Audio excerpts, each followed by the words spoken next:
All right, let's turn our attention to Manchester United against Aston Villa in the FA Cup. And I'm delighted to say Ty Bracey is with us this morning. Ty, good morning to you.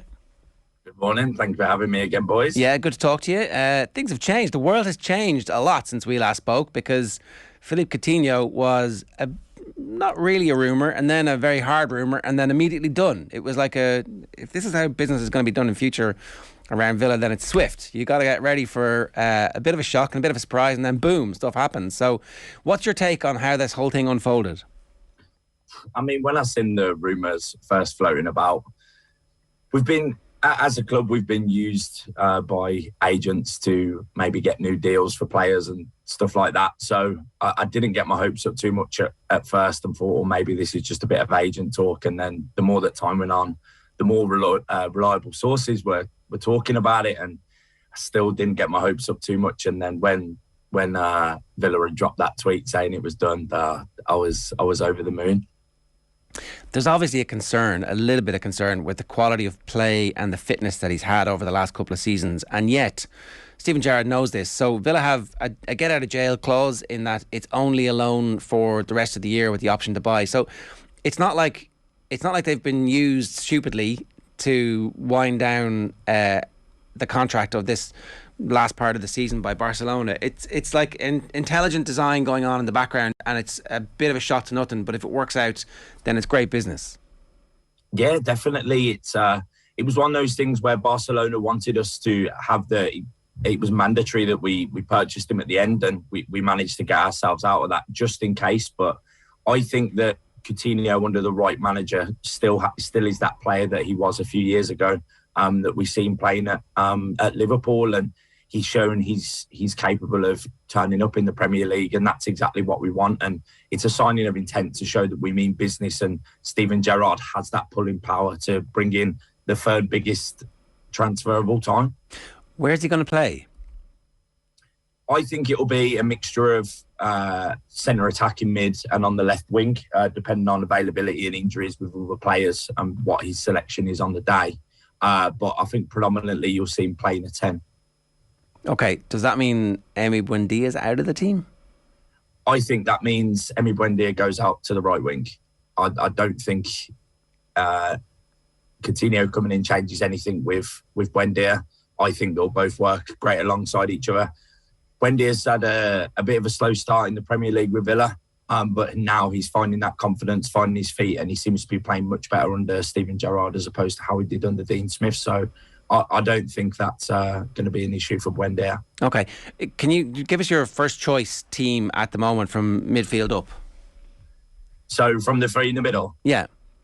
Okay, so if we're going with a 4-3-3 in the midfield attack, I'd say in the middle you're going to have John McGinn, Jacob Ramsey, rotation with Douglas Luiz, Coutinho in the 10, Buendia on the right wing, Watkins and Ings rotation in the striker, and then Bailey on the left wing. It's not bad, is it? It's not at all, and that's where we've really got to start pushing on. And I think we're still short. We definitely need a defensive midfielder, and I think we also need another left back option as well. We're heavily linked with Coutinho, and that's looking like that's wrapping up soon as well. So it's a very exciting time to be a Villa fan, but we've got to start doing stuff on the pitch. We've spent a lot of money. And it's time for us to start pushing up the table. You know, at bare minimum, we need to be finishing top half of the table this year. We had a slow start under Dean Smith this year, but I don't think European football's that far off for Aston Villa. Yeah, I can see how it's easy to get excited about this as well. And we were talking about this 3 or 4 weeks ago before the COVID properly hit Villa and ripped through the squad. It looked like they were about to go on a bit of a run. So I don't know what to make of the Brentford game, for example. Like, that's obviously a proper setback in terms of the very early embryonic career of Gerrard at Villa. What happened there, and how much of that is down to COVID? How much of that is down to the vagaries of the Premier League? These teams are all of a fairly similar standard at the moment.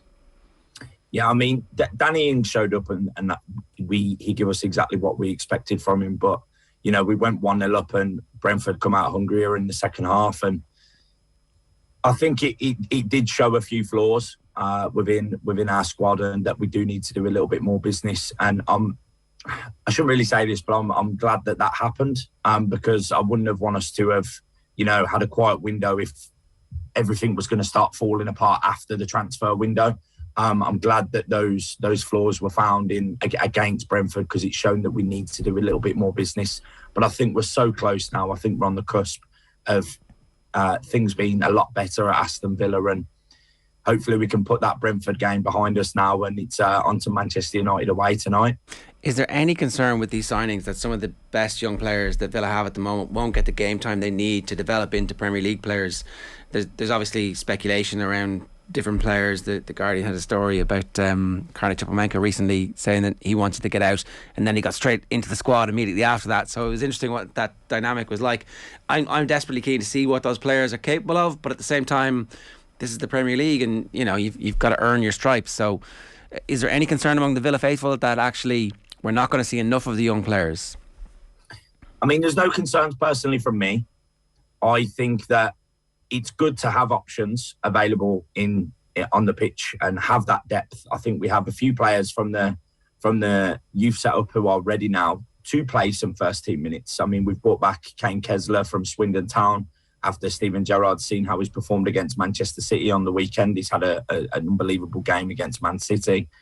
He was a standout performer in that game. Karnik Chupomenko's definitely ready for some minutes as well, and Jacob Ramsey's getting that game time also.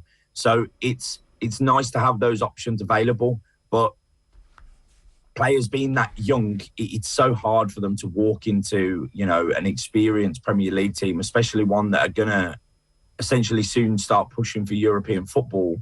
It's hard for them to give them those minutes that they require. But I'd be happy to see all three of them in a rotation within Villa, because they've all shown that they're capable of performing at that level. Things seem really exciting at the moment, Ty. Where does this level of excitement compare with, say, the Aston Villa that was pushing for Europe and getting there under Martin O'Neill? It's a similar period, but we've had a lot of heartbreak in between that, haven't we? So a lot of things went downhill after that era with Martin O'Neill. So it's nice we've had a lot of ups and downs, and that season we went down. I had a season ticket that year, and that was, one of the worst years I've ever experienced, being alive. So that wasn't great as a Villa fan. It was tough. And it's just the roller coaster and the magic of football, of a lot. It's happening to a lot of teams. Manchester United were dominant in football for 20 years under Sir Alex Ferguson, and they're still having issues now. They haven't ever recovered from him leaving. They haven't had that dominance that they had. And we've had our ups and downs, and, getting relegated was the worst thing that could have happened to us. But at the same time, it was the best thing that could have happened to us, because look at where we are now. And that's the important thing, is that we're on that trajectory. We're going to start, pushing up the table, but we need to consistently push up the table. This time last year, we're in a much better position than we're in now, but then we had a poor second half of the season. So let's hope the roles reverse this year and we can start pushing up the table for the second half of the season. There was a big narrative out there when Steven Gerrard joined the club, through no fault of Gerrard's own, and I'm sure it was something that annoyed a lot of Aston Villa supporters, about this potentially being a stepping stone for the Liverpool gig. Over the last month or so, have you felt that idea outside of Aston Villa supporters has kind of lessened somewhat, that Steven Gerrard and the Aston Villa support groups are already starting to strike up a connection, that this could be home for quite some time for Gerrard? I think it will be his home for some time for Stevie G, and whether it is a stepping stone to Liverpool or not, and I try and avoid using that term, especially against Aston Villa, because it's commonly used against Aston Villa, is if he wants to go to Liverpool in the future, he has to prove himself at this level. And that won't happen unless he does. And you can see how he talks. He loves Villa. He's loving being at Villa. And he's got a lot to prove. He's got a great squad, a few players coming in to start showing what he's capable of as a manager in the best league in the world. And if that is the case down the line where he ends up at Liverpool, I have no problem with that. But he has to prove himself at Aston Villa before that would ever happen, personally. In a weird way, right? If Gerrard wants the Liverpool gig, how many people in the world would get the Liverpool job if they didn't have Champions League experience? Like, he kind of needs to get Champions League experience, and he's, if that happens and then he gets the Liverpool job, Villa fans will be like, fair enough, that's okay, fair ugh, you got us to the Champions League, you're entitled now to go off and do your dream job. Like I wouldn't have any concerns if that was to happen. And obviously it's completely ridiculous to talk about that right now, but it might not be in a year, 18 months time. So we'll see. Alternatively, he might be a terrible manager. It's so early in his career that fingers crossed that isn't the case. And they certainly seem to be backing him. In terms of the cup, do you want a cup run? Is it really important, Ty, or is it all literally about just getting league position top 8 this season and making sure that the week in, week out vagaries of the league is something that we see huge progress in? How much does tonight matter to you? As a fan, it's very important to me. I think we've only got past the third round once since 2016, which isn't great at all.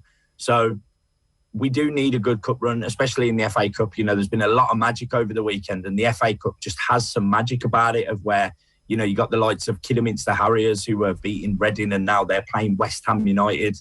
You've got fixtures like that, and Morecambe, who were 1-0 up against Tottenham Hotspur for the majority of the game. It's the magic of the FA Cup, and I really would like to see us have a good cup run this year. And Steven Gerrard has openly said in the press that, he will be putting out a full-strength squad this evening against Manchester United. So we're taking it seriously. If we get through this round, we've got Middlesbrough in the next round at home. So that will also be, that'll be interesting for us against Middlesbrough if we can get through today. But that's important to me, the cup run. And I think it's important to the Villa players and Steven Gerrard as well. So that's something I definitely want to see. I want to see us give 100% against United tonight, definitely. It's obviously a double header against Manchester United this week. It must be a pretty good time, in your opinion, to be playing them. Yeah, it is. I don't think they're doing as bad as people are thinking. There's always a lot of... It's very easy to report negative things about Manchester United, and you've seen a lot of that across the web. And I think they're not to be frowned upon. They're going to show up today, and we've just got to give absolutely everything. But if there was a version of Manchester United I'd want to play against, it would definitely be this one. So let's just hope that we turn up on the day and we raise the roof. Do you think they're going to spend much more over this transfer window? They're being linked with Basuma, but again, it's hard to know if that is just agents pushing up prices, because Villa have been active. So now you can add Villa to any conversation. Price goes up. Liverpool have to stump up now. All that kind of stuff is in the background there. What are you hearing, and what do you think how active they're going to be for the rest of this? I think it's very easy to link us with transfers. It happens every window. Rumourville in the transfer window is something that causes me severe issues with my blood pressure, because I'm constantly, I turn into a different breed of human when it's the transfer window and we get linked with somebody. I'm literally just all over it. So I love the transfer window, and it's great. I think we'll do a little bit more business, but only if the business is right. We've made it clear that we're not just going to sign anybody. It has to be the right signing. So I think we may bring in a left back. I think Coutinho could happen. Reports are saying that it's looking likely. With El Ghazi maybe going the other way, but Everton want cash. A DM, I definitely think we do need a DM, 100%. But I'd rather us not sign anyone than sign the wrong one and then wait till the summer. So that's also important, that we're doing the business right and not doing it just for the sake of it. And I also think that we're going to bring in a backup goalkeeper as well. I think that will happen too. Do you think Gerrard's doing a good job so far in terms of the quality of football and the decisions that he's made? Absolutely, yeah. The game against Brentford was a tough one, most definitely, and a few people may raise their eyebrows at that game, which is okay. We're a hard fan base to please. We have high hopes for Villa. But after these two Manchester United games, we've got a run of 6 fixtures of where 3 points is definitely achievable in every single game. Now, whether we get 3 points from every game is a different question, but it's games where we can definitely do something, and we should really be pushing for 3 points in every single game. So fingers crossed. The signings we're going to make this window, add to the squad, add to the depth, and we come out flying for the second half of this season. Ty, great stuff. Thanks a million for joining us again. Cheers, man. Thanks for having me. It's Ty Bracey there from Villa Spaces and the Villa View. He's the host of those. You can follow him on Twitter as well for all your Villa news. What do you think, Steven Gerrard? He's doing a very good job so far, and I think it is.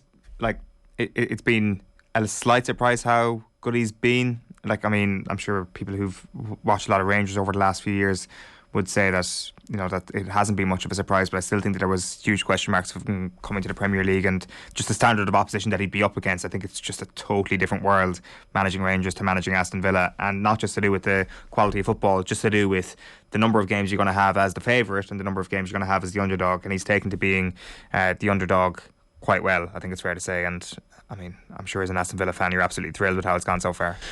Yeah, look, the Coutinho thing, you don't want to get too excited about it because he might be completely washed up. Yeah. There's a strong possibility that the injuries that he's had have taken their toll. He's 29, and so therefore this is the end of his career. There's also a possibility that he goes and has a late window in his football life that is a flourish. That's not quite the same level when he was at his 23, 24, 25-year-old peak, but that is very good between 29 and 33, and Villa get those years, and he scores 15 goals from the number 10 position. Every free kick that Villa get within 40 yards is like pinpoint accurate. They become, you know, the ceiling is high, the floor is really low, and the money you're paying will destabilise if he doesn't perform. So this could be Alexis Sanchez at Man United, this could be Alexis Sanchez at Arsenal. Absolutely, and the reason why I would kind of agree with that level of concern is that there is sometimes a feel of the luxury player about Philippe Coutinho. And okay, so Douglas Luiz and John McGinn are both brilliant players, but will their level of work and their performances around the field need to go up a notch to compensate for a team that has both Coutinho and Buendia in it? Like, I mean, Buendia's been really good recently, but I think you can turn Buendia into somebody who closes down. Can you turn Philippe Coutinho into someone? So are you ever going to be able to press properly? I don't know.